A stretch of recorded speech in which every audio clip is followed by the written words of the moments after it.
some things in this book that I published, periodic table of poetry. In 2012, I decided that would be my new challenge then to write a poem for every single element in the periodic table.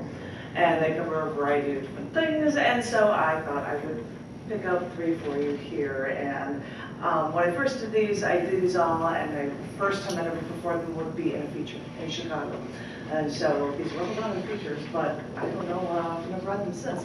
This is the first one I thought I'd start with something early in the periodic table. This is Carbon. I used to see my magazine ads and the TV commercials. All I was taught was that big busted blondes was all I could ever aspire to be.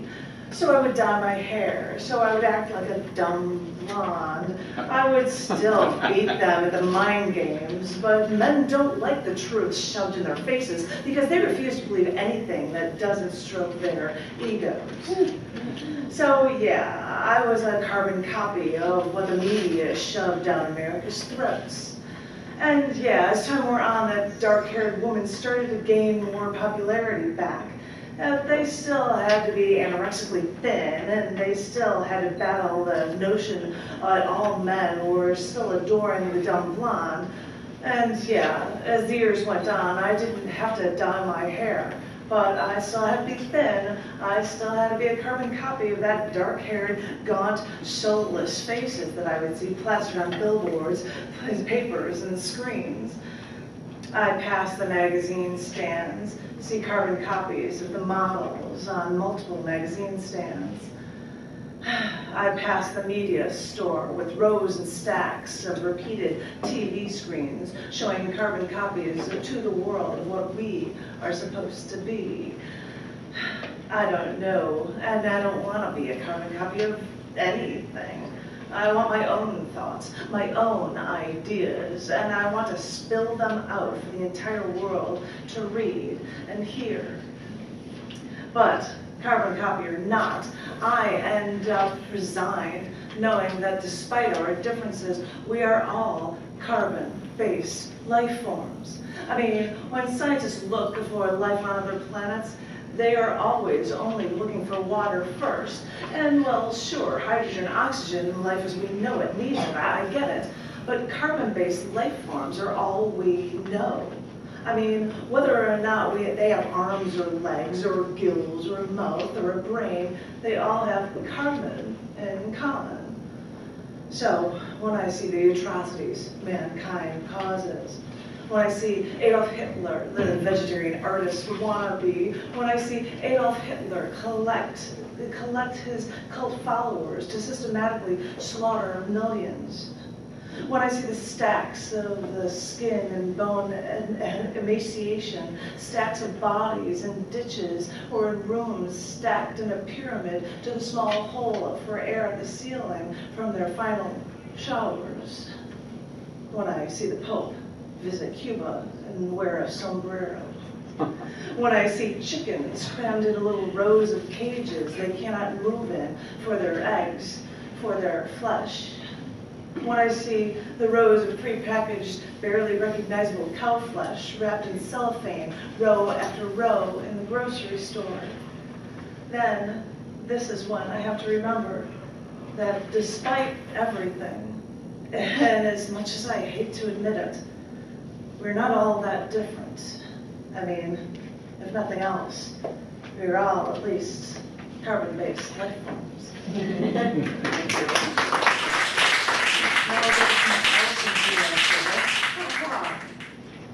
I bet you didn't know what cadmium was. Well, cadmium's in the table here. This one is called Cadmium. The battered woman entered the all-night gas station grocery store. The attendant sees the man waiting in the car. He looks tense and angry. The attendant looks at the woman. "Marlboros," is all she said. The attendant glances at the car and then looks at the rows of cigarettes over the counter. The woman says, "It's for my husband." The attendant asks, "Which kind?" The woman absent-mindedly says, "Red." The attendant reaches for the package. The attendant thinks that even though there is more of this poisonous cadmium in the food we eat, the cadmium is easily absorbed when it's breathed in through the smokers. Studies have even found links between cadmium and cancer, the attendant thinks. So the attendant looks at the woman, hands her the cancer sticks, and thinks, you've probably already paid for this. Even though cadmium is used for pigments or nickel-cadmium batteries, smokers get 4 to 5 times more cadmium in their blood and 2 to 3 times more cadmium in their kidneys. The woman closes her purse. The attendant closes the register. Give it time, was all the attendant thought as the woman left. Cadmium.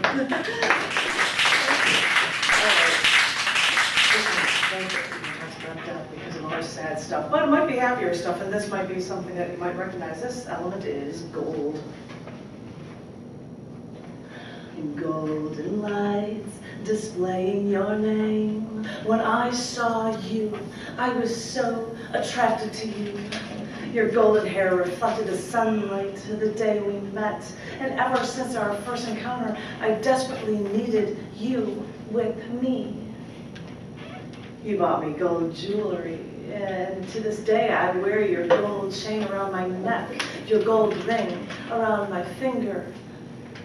You were so soft, and I would do whatever you wanted, but as time went on, I saw you would bend to me as well. You seemed so malleable when it came to you and me. I loved the way my golden core would follow any choice I made when we were together. Golden lights displaying your name. Golden lights, it's a terrible shame. You were like the glow of sunrise, and when we were together, you were coursing through my veins. You were so valuable to me. You were so precious to me. I would even have consumed you if you gave me the chance. Golden slumber steals your eyes, but you never gave me that chance. And it was like the world was heartbroken as so many came to your coffin to see your golden hair one final time. They called me a gold digger because before you were cremated, doctors had your gold fillings removed. I know your gold wedding ring. I kept that too. Does that make me a gold digger too? In my mind, you were actually perfection for me. You were the summit of everything that mattered to me. When I think of how pure you were, to this day, nothing tarnishes my love for you.